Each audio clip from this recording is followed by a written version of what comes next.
Imaginez vous réveiller un jour et découvrir que la plupart des gens autour de vous ne questionnent plus rien. Que le monde est devenu si bruyant, si rapide et si saturé d'informations que l'esprit humain, autrefois un outil puissant d'enquête, de discernement et de croissance, s'est émoussé dans une acceptation passive. Réfléchissez à cela. Pensez à ce qui arrive à une société où la pensée critique disparaît, où la capacité de raisonner, de remettre en cause et de réfléchir est remplacée par des réactions instantanées, des opinions superficielles et des chambres d'écho collectives. Dans cette vidéo, nous allons dévoiler la vérité troublante derrière la disparition de la pensée critique et la montée dangereuse de ce que certains philosophes appellent désormais la stupidité collective, un phénomène où des masses de gens adoptent une pensée superficielle, acceptent aveuglément les récits dominants et abandonnent leur indépendance intellectuelle sans même s'en rendre compte. Et au terme de ce voyage, nous découvrirons la vérité la plus puissante et la plus urgente de toutes, celle qui pourrait déterminer si nous reprenons possession de notre esprit ou si nous le perdons totalement au profit d'un système conçu pour nous maintenir dans un engourdissement confortable. Mais avant de plonger plus profondément, prenez un instant pour vous abonner à la chaîne, laissez un j'aime et partagez vos réflexions dans les commentaires. Le contenu que vous êtes sur le point de découvrir pourrait remettre en question vos perceptions et même ébranler les fondations même de votre vision du monde. Partagez-le avec ceux qui osent encore penser et qui croient toujours que la vérité mérite d'être recherchée. Commençons par une vérité inconfortable. Penser est difficile, et dans le monde d'aujourd'hui, c'est souvent découragé. L'environnement moderne ne récompense pas la contemplation. Il récompense la vitesse, la réaction émotionnelle et la conformité. Et ce n'est pas un hasard. Des algorithmes qui vous montrent uniquement ce que vous voulez entendre, aux systèmes éducatifs qui privilégient la mémorisation plutôt que l'exploration, la société nous conditionne activement à nous éloigner de la pensée critique. Le philosophe Noam Chomsky nous avait avertis il y a des décennies dans son analyse des médias et de la propagande. Il expliquait comment les structures de pouvoir reposent sur ce qu'il appelait la fabrication du consentement. En d'autres termes, lorsque les individus sont formés à consommer sans questionner, à approuver sans comprendre, ils deviennent faciles à contrôler et encore plus faciles à tromper. La pensée critique, autrefois considérée comme une compétence humaine fondamentale, est désormais perçue comme gênante. Elle dérange la culture de l'indignation. Elle ralentit les débats en ligne. Elle remet en cause les idéologies. Elle ose poser la question, mais est-ce vraiment vrai? Et dans un monde obsédé par l'idée d'avoir raison, simplement poser cette question est perçu comme dangereux. Mais comment en est-on arrivé là? Le problème est profond. L'un des moteurs principaux est la surcharge informationnelle que nous vivons tous quotidiennement. Selon le neuroscientifique Daniel Levitin, la personne moyenne aujourd'hui traite 5 fois plus d'informations par jour qu'il y a seulement quelques décennies. Nous sommes bombardés de notifications, de messages, de nouvelles de dernière minute, d'opinions, de publicités et de mises à jour à chaque instant de veille. Nos esprits n'ont pas été conçus pour ce type de flux. Quand le cerveau est submergé, il prend des raccourcis. Il commence à s'appuyer sur des habitudes mentales, des biais cognitifs et le conformisme de groupe pour naviguer dans la complexité. Au lieu d'évaluer les idées de façon critique, il cherche des repères chez les autres, en particulier chez ses pairs, les influenceurs ou les figures d'autorité perçues. C'est ce qu'on appelle la preuve sociale, et bien que ce soit un mécanisme de survie naturelle, il peut être manipulé très facilement. Pensez à combien de fois vous avez vu une publication en ligne avec des milliers de mentions, j'aime, et de commentaires, et supposé qu'elle devait forcément être vraie ou importante. Ce n'est pas la raison qui parle, c'est un raccourci psychologique. Et c'est l'une des raisons pour lesquelles la stupidité collective se propage si facilement. Pas parce que les gens sont inintelligents, mais parce qu'ils sont conditionnés à suivre des signaux plutôt qu'à raisonner. Une autre tendance inquiétante est le déclin de la lecture, surtout de la lecture en profondeur.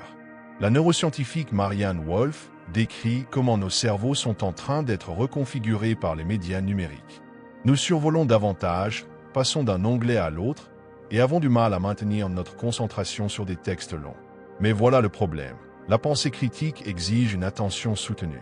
On ne peut pas analyser, réfléchir ou véritablement comprendre si notre capacité d'attention est constamment fragmentée.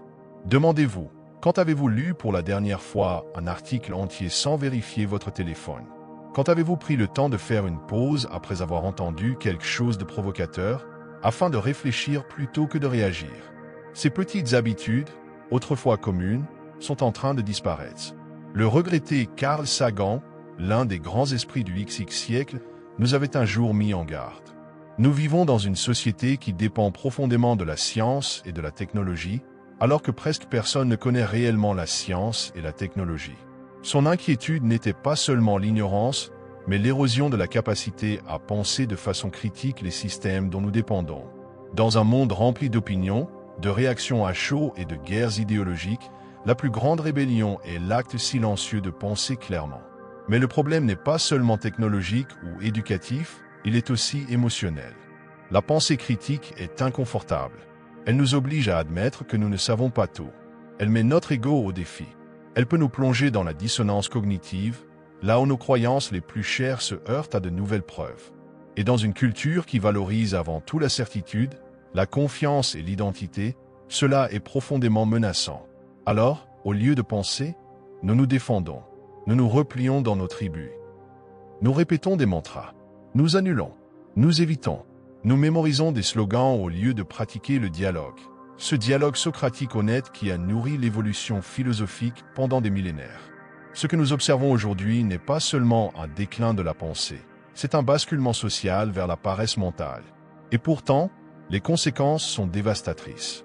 Car lorsque les gens cessent de penser, ils cessent de questionner. Et quand les gens cessent de questionner, ils deviennent vulnérables à la manipulation, à la propagande, à la peur. Et la question que nous devons tous nous poser est la suivante. Qui profite d'une population qui ne pense plus par elle-même? Restez avec moi, car ce qui vient ensuite révélera à quel point ces forces sont profondément tissées dans notre vie quotidienne. Et pourquoi reprendre possession de notre capacité à penser n'est pas seulement une tâche personnelle, mais une responsabilité morale. Pour comprendre les racines de ce déclin collectif, nous devons aller au-delà de la surface et retracer comment certains systèmes ont évolué non pas pour nourrir la pensée critique, mais pour la réprimer. Commençons par le système éducatif. John Taylor Gatto, enseignant primé et critique virulent de l'école traditionnelle, affirmait que l'éducation moderne n'existe pas pour créer des penseurs indépendants. Selon ses propres mots, la vérité, c'est que l'école n'enseigne réellement qu'une seule chose, à obéir aux ordres. Gatto soutenait que l'école obligatoire avait été conçue à l'ère industrielle, non pas pour éclairer les élèves, mais pour les préparer à la vie en usine, prévisible, obéissante et non perturbatrice. Réfléchissez à cela. Au lieu d'apprendre à comment penser, on nous enseigne quoi penser. Dès le plus jeune âge, les enfants sont évalués non pas sur l'originalité ou la profondeur de leur réflexion, mais sur leur capacité à mémoriser et à régurgiter. La conformité est récompensée, la curiosité est souvent perçue comme une distraction. Et avec le temps, le message devient clair, respecte les règles, reste dans les lignes et ne pose pas trop de questions. Ce schéma ne s'arrête pas à l'école, il s'intensifie dans la vie adulte. Au travail, dans les médias, même dans nos amitiés, nous apprenons que parler franchement, remettre en cause le consensus ou défendre des opinions impopulaires peut nous coûter cher. La peur de l'exclusion sociale, d'être étiqueté comme difficile ou controversé, suffit souvent à faire taire même nos doutes les plus pressants. Alors nous restons silencieux. Mais le silence, avec le temps, devient complicité. Le psychologue Erich Fromm avait observé ce phénomène dans son livre La peur de la liberté, Escape from Freedom, où il expliquait que beaucoup de gens veulent secrètement renoncer à leur liberté de penser, car la véritable liberté s'accompagne de responsabilité, et la responsabilité peut être terrifiante. Penser par soi-même signifie que l'on ne peut plus blâmer les autres pour son ignorance. On ne peut plus se réfugier dans le confort de la foule. On doit affronter l'incertitude de la vérité. Et cela, pour beaucoup, est un fardeau trop lourd. Alors, à la place, nous choisissons le confort. Nous choisissons la distraction. Nous choisissons la simplicité plutôt que la complexité. Et ce faisant, nous devenons plus faciles à contrôler. Les réseaux sociaux ont accéléré ce problème à des niveaux inimaginables. Ce qui était autrefois un espace de connexion mondiale est devenu un champ de bataille d'opinion, de cycles d'indignation et de manipulation algorithmique. Chaque plateforme est conçue pour vous garder en train de défiler, de réagir, de consommer, pas de réfléchir. Vous êtes constamment poussé vers du contenu qui confirme vos croyances. On vous encourage à répondre instantanément, émotionnellement, et souvent avec colère. Les plateformes récompensent l'engagement, pas la vérité. Elles prospèrent grâce à la division, pas à la compréhension. Et au milieu de tout ce vacarme, la voix de la raison est étouffée. La réflexion paraît lente, faible, voire insignifiante. Pourquoi réfléchir quand réagir est plus rapide et rapporte plus de likes? Le philosophe Marshall McLuhan avait pressenti cela dans les années 1960. Il avertissait que le médium est le message, ce qui signifie que la manière dont nous recevons l'information change notre façon de penser.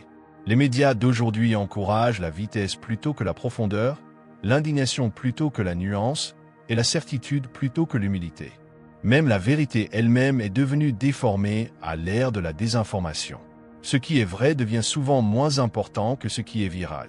Les gens n'évaluent plus le mérite des idées sur la base des preuves ou de la logique, ils les jugent selon le nombre de personnes qui sont d'accord. C'est la tyrannie de la majorité dans sa forme la plus dangereuse, non pas politique, mais cognitive.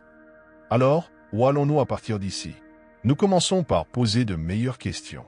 Des questions qui défient le statu quo. Des questions qui exigent de vraies réponses, pas des slogans ni des statistiques vidées de leur contexte. Qu'est-ce qu'on vous dit de croire? Qui profite de cette croyance? Quelles hypothèses se cachent sous votre certitude? À quelle fréquence allez-vous chercher des points de vue opposés, non pas pour les attaquer, mais pour les comprendre? Ce ne sont pas des questions faciles, mais elles sont nécessaires. Car l'antidote à la stupidité collective n'est pas seulement l'intelligence, c'est le courage. Le courage d'avoir tort. Le courage d'apprendre. Le courage d'admettre que vous ne savez pas et de commencer malgré tout le chemin vers le savoir. Socrate, l'un des premiers défenseurs de la pensée critique, affirmait fameusement « La seule véritable sagesse est de savoir que l'on ne sait rien ». Ce n'était pas de l'autodépréciation, c'était une invitation à rester curieux, à continuer de questionner et à demeurer intellectuellement humble face à un monde vaste et mystérieux. Et pourtant aujourd'hui, l'humilité est rare. La certitude est vénérée. L'arrogance est confondue avec la sagesse. Tout le monde a une opinion, mais peu ont une compréhension. Tout le monde veut parler, mais peu veulent écouter. L'ironie, c'est que les véritables penseurs sont souvent discrets, observateurs, réservés. Ils savent que la sagesse ne naît pas du bruit, mais du silence, de la contemplation, d'un engagement profond avec la complexité. Et c'est précisément pourquoi les penseurs critiques sont souvent minoritaires et ignorés. Dans une culture qui récompense la vitesse et le spectacle, le lent processus de réflexion a peu de chance. Mais il ne doit pas être abandonné. Car une fois que vous renoncez à votre capacité de penser par vous-même, vous n'êtes plus libre. Vous devenez une marionnette dont les ficelles sont tirées par des forces invisibles. Et soyons clairs, ces forces ne sont pas abstraites. Elles sont économiques, politiques et culturelles. Ce sont les entreprises qui profitent de votre dépendance au contenu sans valeur. Les politiciens qui se nourrissent de vos réactions émotionnelles. Les institutions qui reposent sur votre obéissance sans questionnement. Mais lorsque vous reprenez possession de votre esprit, tout change. Vous devenez plus difficile à manipuler. Vous commencez à voir à travers l'illusion. Vous cessez d'être un consommateur passif d'idées et devenez un chercheur actif de vérité. Et dans cet acte, aussi petit soit-il, vous allumez un feu. Un feu qui a traversé l'histoire chez les philosophes, les scientifiques, les révolutionnaires et les chercheurs de vérité qui ont refusé d'arrêter de penser. Alors la question est désormais la suivante. Ferez-vous de même? Restez avec moi, car dans le prochain segment, nous plongerons plus profondément dans la psychologie de la pensée collective. Vous découvrirez pourquoi même les personnes les plus intelligentes tombent dans ces pièges et comment le cerveau peut être trompé pour croire ce qu'il veut être vrai, plutôt que ce qui est vrai. Nous n'avons pas fini. En réalité, la révélation la plus importante est encore à venir. Pour comprendre réellement la montée de la stupidité collective, nous devons explorer le champ de bataille à l'intérieur même de l'esprit. Malgré notre foi dans la logique, la vérité est que le cerveau humain est bien plus émotionnel que rationnel. Nous aimons croire que nous prenons nos décisions sur la base de faits, mais la réalité est bien plus complexe. Dans son œuvre révolutionnaire Système 1, Système 2, les deux vitesses de la pensée, Thinking, Fast and Slow, le psychologue Daniel Kahneman, lauréat du prix Nobel, a montré que notre cerveau fonctionne selon deux systèmes, l'un rapide et instinctif, l'autre lent et délibéré. Le système rapide est vif, automatique, émotionnel. Il saute aux conclusions, prend des décisions impulsives et économise de l'énergie. Le système lent est réfléchi, analytique, prudent, mais il demande un effort. Et c'est là que réside le problème. Dans notre monde à grande vitesse, toujours connectés, la plupart des gens restent coincés en mode rapide. Il n'y a tout simplement ni le temps ni la volonté de ralentir pour penser en profondeur. Alors nous nous appuyons sur des heuristiques, des stéréotypes et des raccourcis mentaux qui paraissent justes, mais qui sont souvent faux. C'est un terrain fertile pour la manipulation de masse. Les politiciens, les marketeurs, les médias, tous comprennent comment exploiter nos raccourcis mentaux. Ils transforment des questions complexes en oppositions simplistes. Ils utilisent un langage émotionnellement chargé pour contourner la raison. Ils nous conditionnent avec des récits répétés jusqu'à ce que nous les acceptions comme vérité, non pas parce que nous les avons vérifiés, mais parce qu'ils nous sont devenus familiers. Et le danger, c'est qu'une fois que nous acceptons quelque chose comme vrai, notre cerveau commence à défendre cette croyance, quelles que soient les preuves. C'est ce qu'on appelle le biais de confirmation, et c'est l'un des pièges cognitifs les plus puissants qui existent. Prenez un instant pour réfléchir à vos propres croyances. À quelle fréquence recherchez-vous des preuves qui les contredisent? À quelle fréquence écoutez-vous vraiment des arguments opposés, au lieu de préparer votre contre-argument? Si vous êtes honnête, probablement pas aussi souvent que vous le pensez. Et ce n'est pas un défaut, c'est la nature humaine. Mais cela devient un problème lorsque nous n'en sommes pas conscients.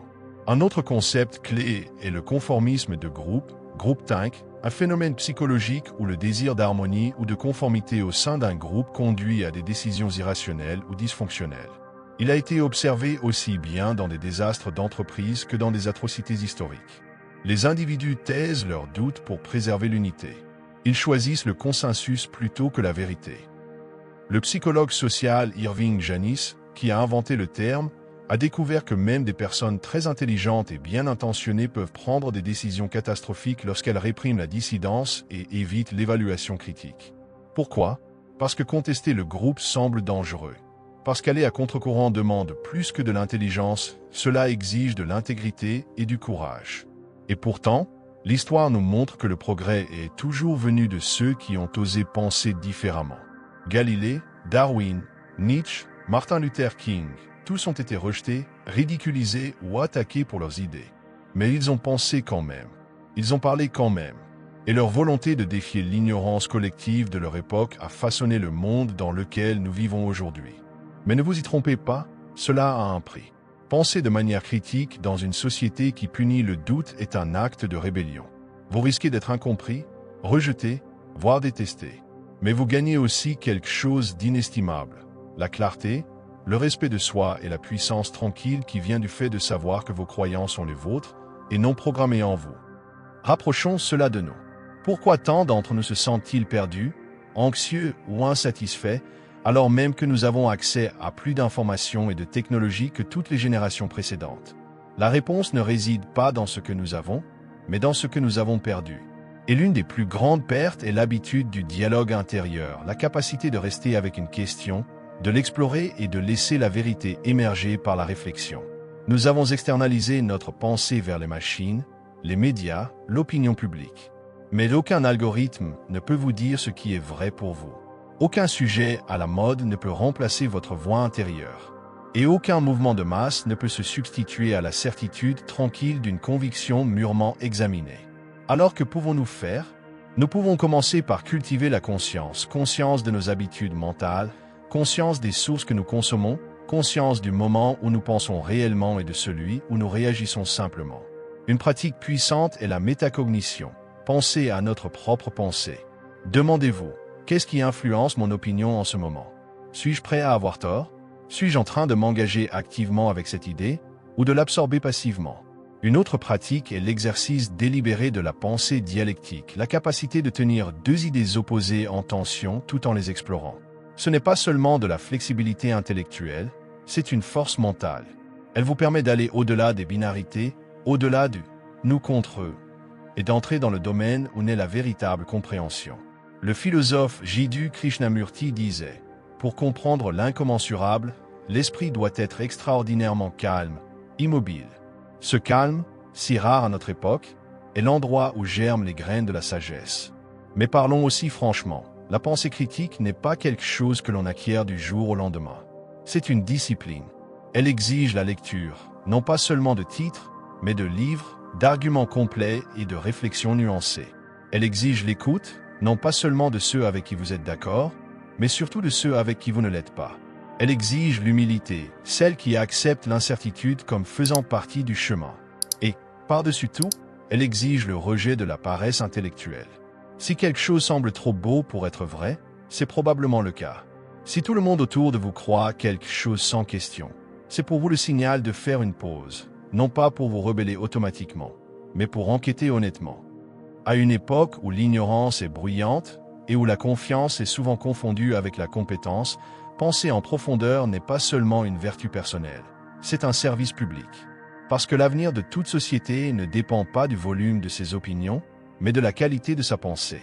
Et le changement le plus puissant ne commence pas avec des mouvements de masse, mais avec une seule personne qui choisit de penser clairement dans un monde qui ne le fait pas. Dans la partie finale de ce voyage, nous allons révéler la vérité la plus importante de toute, la raison fondamentale pour laquelle la pensée critique disparaît, et ce que vous pouvez faire non seulement pour résister à cette marée, mais aussi pour devenir une lumière pour les autres. Ce que vous êtes sur le point d'entendre pourrait changer la manière dont vous percevez votre esprit, vos relations et votre rôle dans la construction du monde. Au cœur de toute cette crise, sous le vacarme numérique, les institutions défaillantes, la polarisation culturelle, se cache quelque chose d'encore plus insidieux. La véritable raison pour laquelle la pensée critique disparaît n'est pas que les gens en sont incapables, mais qu'ils ont peur de ce qu'elle pourrait révéler. Penser de manière critique, c'est risquer tout ce qui nous procure une sécurité psychologique, notre identité, nos croyances, notre tribu. Et pour beaucoup, ces choses sont trop précieuses pour être remises en question. Nous vivons à une époque où l'identité est devenue sacrée.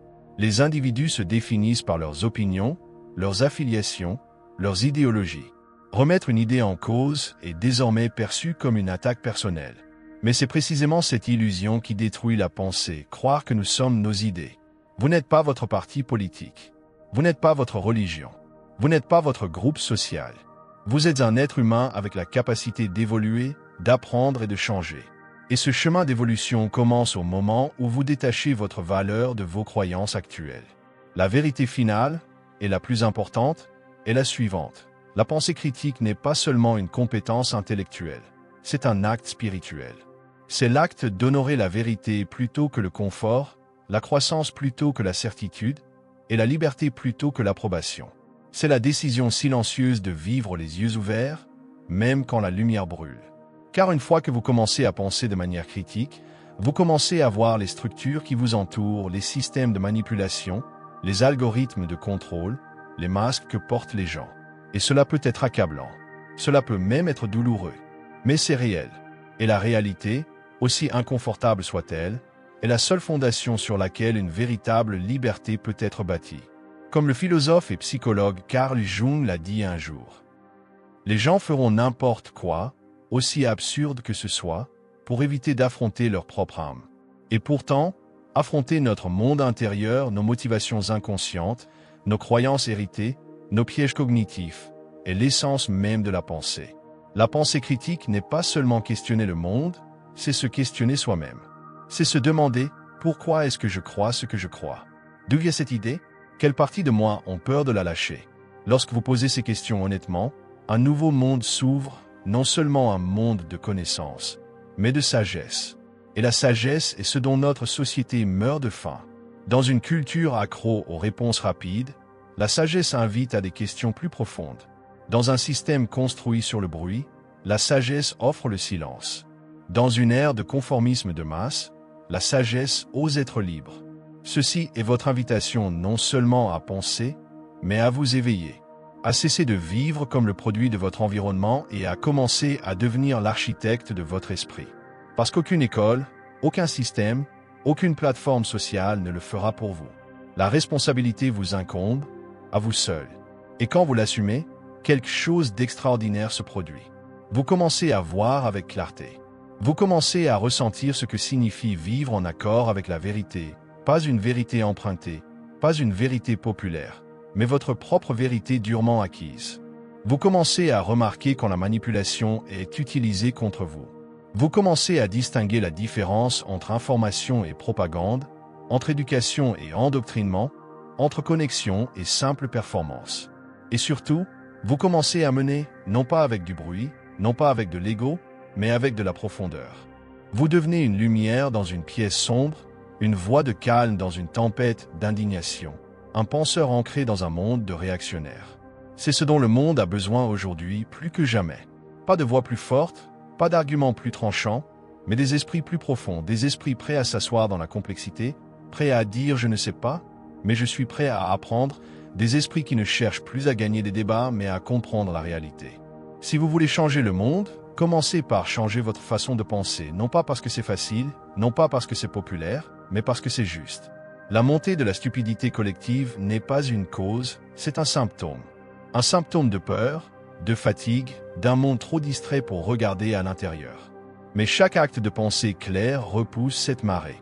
Chaque moment où vous prenez le temps de réfléchir plutôt que de réagir, chaque fois que vous posez une question au lieu de supposer la réponse, chaque fois que vous choisissez la clarté plutôt que le confort, vous reprenez votre pouvoir.